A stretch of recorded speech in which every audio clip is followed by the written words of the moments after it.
One thing I've always appreciated about Hunter x Hunter is how ever-present its theme of desire is, to the point that even nameless and minor characters have clear, simple, and distinct wants they aim to fulfill through the actions we see them taking. We see such a clear line of desire in Gon's work to get the badge from Hisoka, where Gon comes to realize that he can understand what the fish and birds are thinking based on what they want, to the point that it forms a food chain.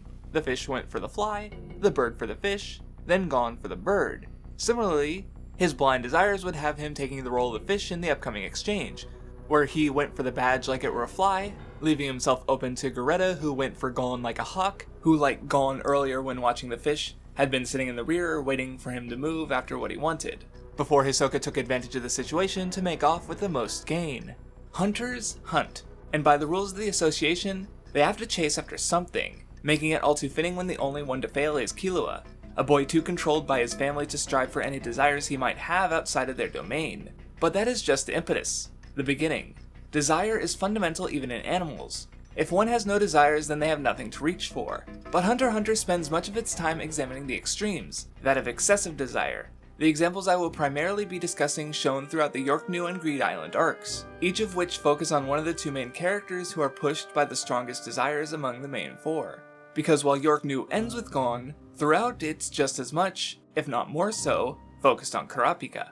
Kurapika's desire is twofold: to avenge his clan by bringing the perpetrators of the massacre to justice, and retrieve their stolen eyes so that he may put them to rest properly. This journey for vengeance and the strength of his desire is something that gives him great power through his Nen.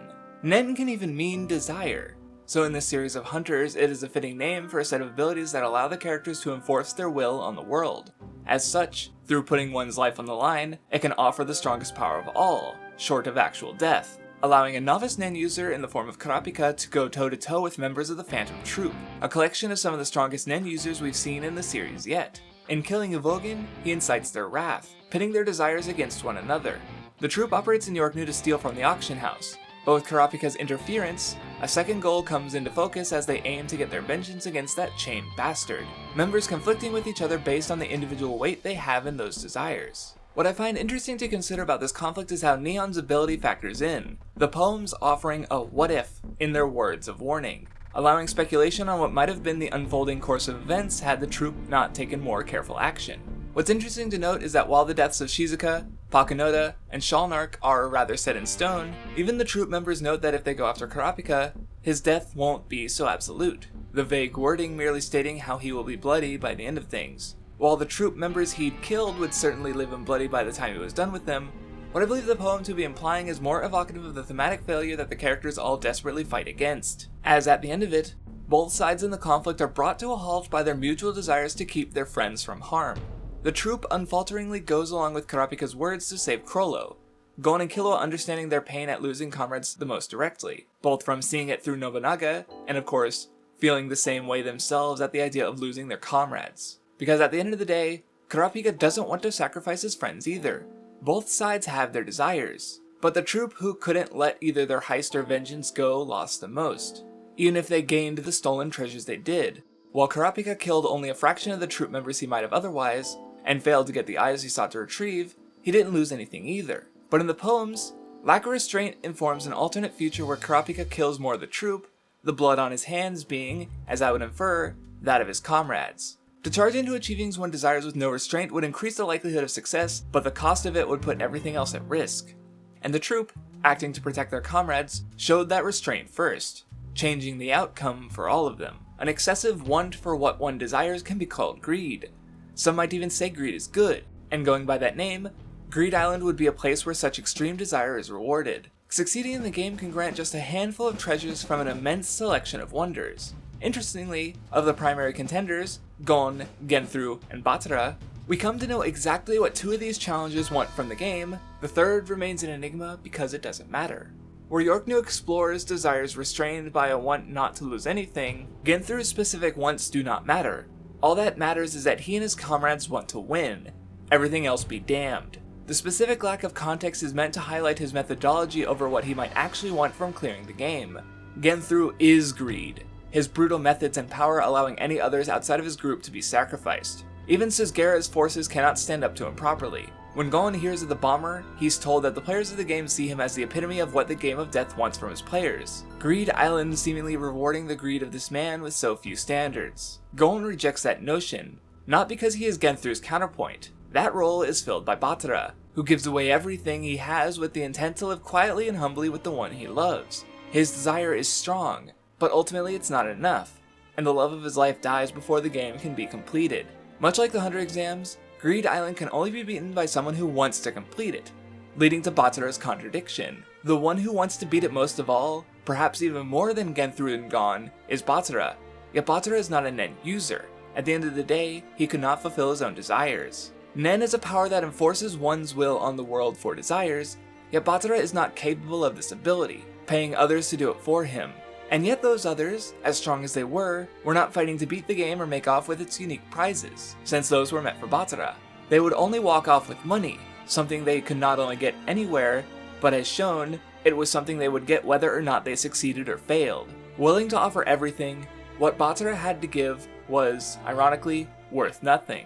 The tragedy of his struggle in that no one else associated with the game could ever care as much about beating Greed Island as he did, and thus could never win for the desires of another. Even Gon, the ultimate victor, did not require beating Greed Island to meet his father, and the progress he did make for that goal was a happy accident more than anything. But Gon's desire was pure, to beat the game for the sake of beating it. Again, Gon isn't without his greed, and we see this during the battle against Genthru. At any time he could have doused his opponent in oil and strip him of his powerful ability, but Gon got greedy for validation and recognition, opting to fight him to put his new skills to work after Genthru insisted that he wasn't worth using Little Flower on.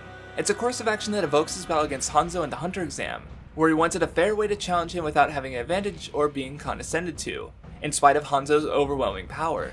His pure desire still earned him a win, and Hanzo's respect, but it was not on his terms, informing his desires after that to properly earn his license by going against Ahsoka.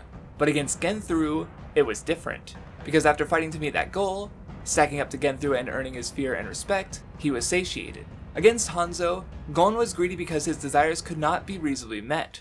But against Genthru, once he got what he wanted, Genthru gave up, rendering the plan unnecessary.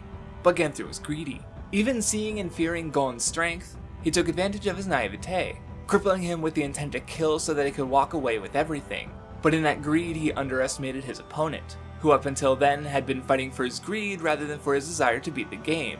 And once he switched back to those gears, he used a plan that could have been put into action at any time, made using everything to bring Genthru down. With the mastery of the game's quirks, and skills learned from the natural training and its systems offered, Gon brought Genthru down handily.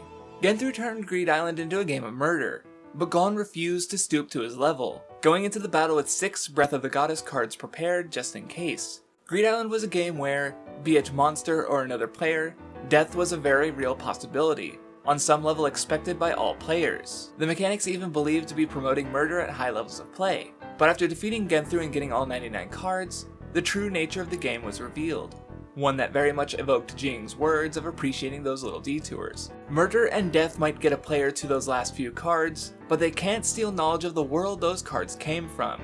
Gon played the game as intended, not to greedily reap its rewards and rush to the end, but to enjoy it, seeing much of it, earning the cards through exploring the world his father took part in creating, and as a result he won, having a desire to win, but not an excessive desire that left someone like Genthru just shy of victory.